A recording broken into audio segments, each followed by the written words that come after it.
Thanks very much for that kind introduction, Peter. My brief here, within 13 or 14 minutes, aside from not putting everybody to sleep on a Sunday morning, is to give an update around college activity in the arena of interventional radiology and INR. So just trying to roll to the next slide. Starting from a very broad perspective, both within healthcare and within radiology or imaging, we have an ageing population, increasing burden of chronic illness and complexity of illness, and there's been a rapid evolution of technology quite broadly within imaging, but also elsewhere within medicine. For example, genetic testing and other areas are evolving rapidly. Within radiology, of course, we're all acutely aware there's an increasing burden of data, images, multiple parameters on those images, and a widening range of indications as a result of the unparalleled quality and quantity of information we now afford referring clinicians.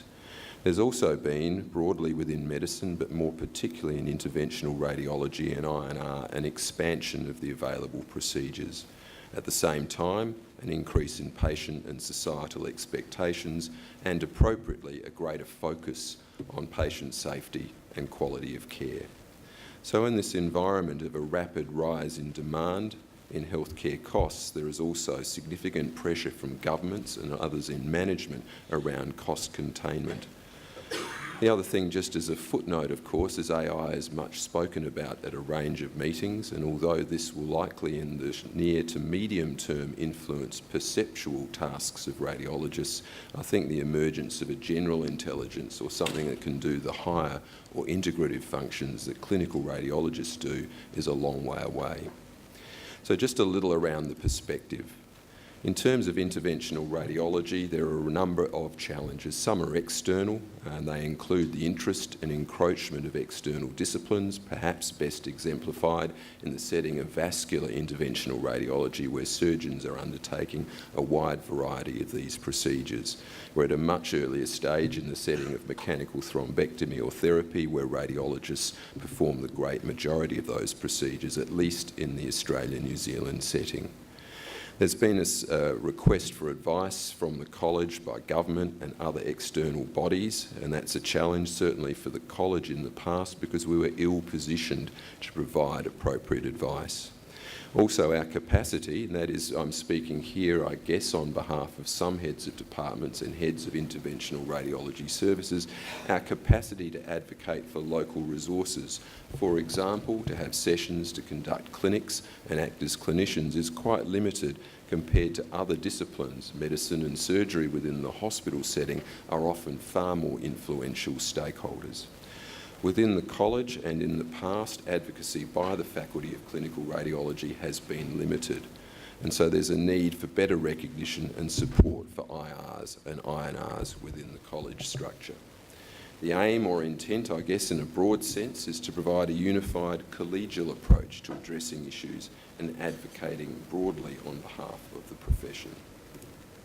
Oops, we'll go back one there.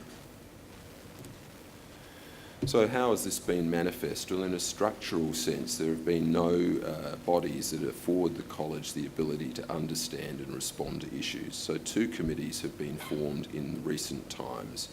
The first one here that I'll dwell on in this talk is the Interventional Radiology Committee across the spectrum of interventional radiology practice, and this arose as an initiative from the board and the Faculty of Clinical Radiology.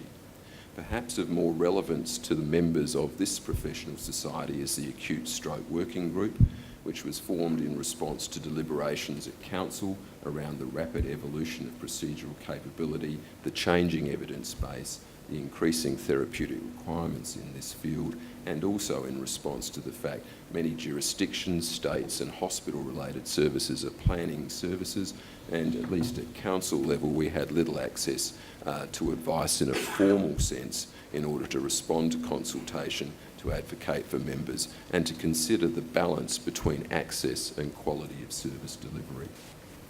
Both committees are in their relatively early phase, but all members on those committees have accepted the principle that the primary focus should be patient care and patient outcomes. Brief timeline in terms of the Interventional Radiology Committee first. The terms of reference were established in September of last year. The The intent of this body is across basic procedures, so-called Tier A procedures, biopsies, drainages, PICC line insertions, things that yours truly might be doing, but also across more advanced body interventions and across the spectrum of interventional neuroradiology. An EOI was conducted in the latter part of last year, and we had an unprecedented response and interest from the college membership. We had 37 responses to that expression of interest, which suggests we're doing the right thing at the right time.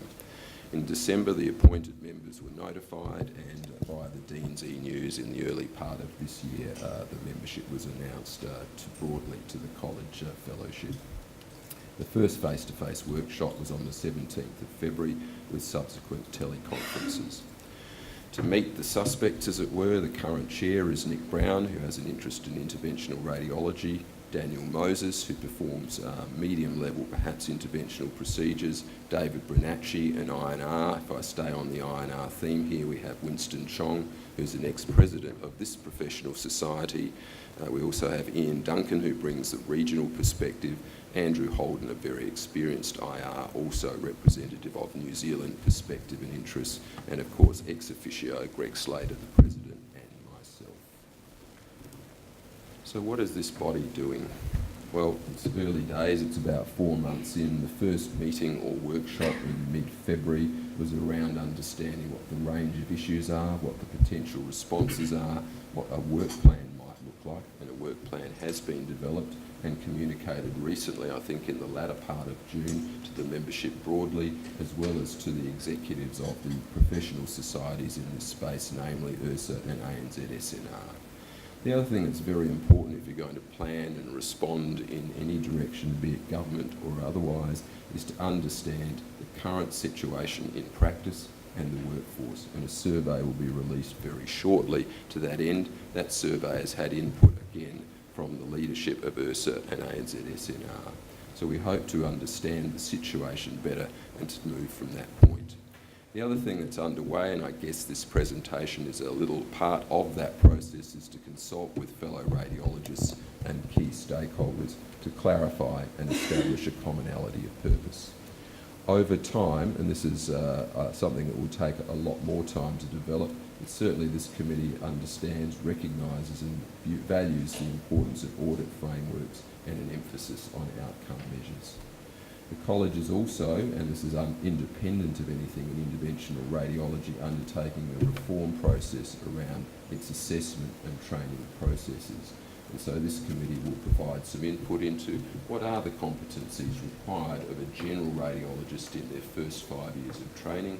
It may also contemplate what training or perhaps fellowship programs might be needed in the IR space, bearing in mind there is already well-developed documentation under the auspices of CCINR that deals mainly with the INR setting, so perhaps less activity in that space. The RANZCR standards are being reviewed. We're moving from version 10 to 11. This committee will provide some input into the interventional radiology component of those standards. Perhaps in the more distant future, there may be a mechanism, be it phone a friend or otherwise, in terms of advisory for those who are having difficulty advocating for resources at a local hospital level. It may be possible to provide support in that setting. Overall, the intention is to raise the profile and presence of interventional radiology, to move towards a formal subspecialty, and also as we go forward to contemplate a faculty of interventional radiology. At the moment, the college has a faculty of clinical radiology, radiation oncology, but interventional radiology may in future sit alongside those two. So immediate activities that I've alluded to very briefly is a survey. All members in this room, or for that matter all college members, are strongly encouraged to participate in the survey. The quality of the information we receive will influence our ability to advocate and deliberate. Communication strategy, so certainly the Dean here has sent a number of e-newses around progress in these committees on almost a monthly basis to membership, but also we're in consultation with the major societies here. Peter, for example, as president of ANZSNR, is in communication with us, and also URSA, and we envisage meetings in the near future to discuss common areas of interest. How can we advocate effectively together rather than as individual entities?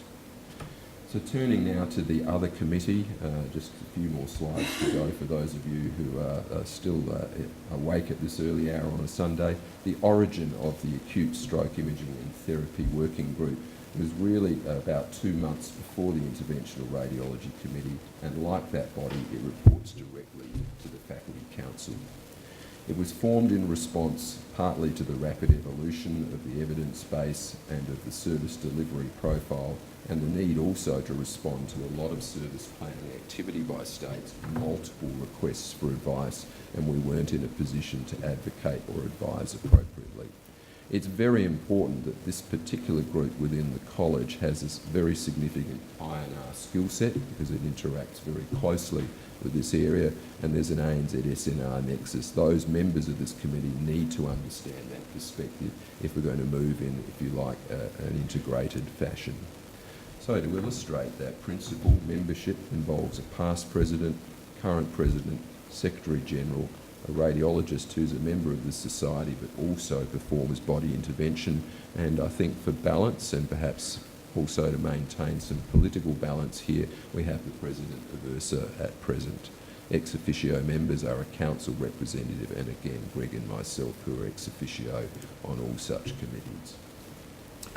Purpose and activities in the next 2 slides before I draw it to a close. Purpose is to outline the role of the radiologist firstly in diagnosis. So where does the neuroradiologist or general radiologist fit? What skills do they need? How might they be involved in service delivery? And that's a complex and difficult thing. That committee has begun to deliberate in that area. Also, of course, the role in the treatment of acute stroke is a very obvious area that this committee would deliberate. That committee has begun reviewing overseas models and processes, the intent being to inform a potential framework across Australia and New Zealand that addresses the balance between access and quality. There are more operational matters that I'll illustrate on the next slide that this group is also contributing to. So I've mentioned a review of models. Over 30 publications have been reviewed by this committee, which is now beginning to condense some ideas around guidelines to support the provision of acute stroke services. In operational terms, we've already responded to a consultation around clinical guidelines for stroke management from the National Stroke Foundation, and somewhat disappointingly, there was little, if any, mention of radiologists or interventional neuroradiologists in that document, again illustrating the need for advocacy and the setting from which we are beginning this process.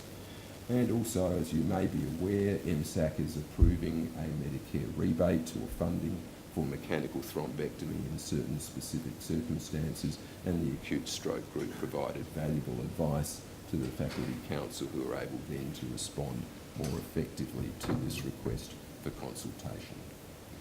So in summary, the recent activity of the college reflects a significant commitment to interventional neuroradiology and interventional radiology. It's early days, there are multiple challenges, but I think front and centre should be the primacy of patient care and patient outcomes. As we go forward, it's important that both of these entities, the Acute Stroke Working Group or the Interventional Radiology Committee, collaborate, maintain transparency around their activities and communicate effectively. Obviously, consultation, not just with college members at large, is important, but also with key stakeholders, and some of the structural elements, for example, of the Stroke Working Group reflect the need for that to occur effectively, and there will be meetings with ANZSNR and URSA in the near future. I think for those of you who are perhaps at a distance from this fairly dry presentation and this initiative should know that your input would be very much valued. Initially, during circulation of the survey, we need to understand how much of your time you spend doing intervention, what you do with the remainder of your week, what types of interventions you do, and this will assist us to understand the setting better. There will be future opportunities to collaborate as other matters fall under the integration of these committees. So I'd like to thank you very much for your attention. I hope this hasn't been too dry for this time on a Sunday morning. Thank you.